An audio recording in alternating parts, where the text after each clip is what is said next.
terkait dengan isu yang terjadi di internal Polri.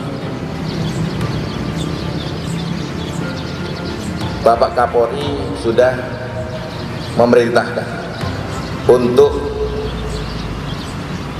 menyerap aspirasi masyarakat. Bagaimanapun masyarakat adalah pemegang saham, ya, pemegang saham, dan kita adalah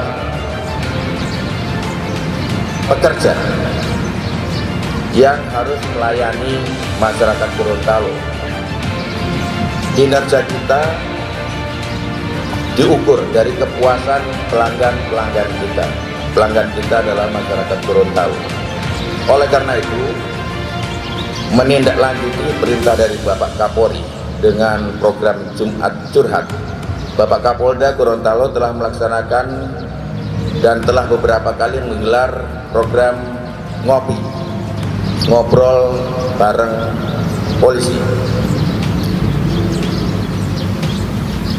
Kegiatan ini juga merupakan salah satu kegiatan pengawasan eksternal.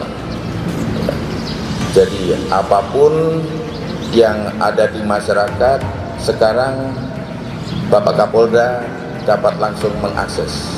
Selain tentunya ada hotline Dumas, ada juga Dumas Presisi dan sebagainya. Nah, kegiatan ini tolong untuk rekan-rekan jangan dijadikan sebagai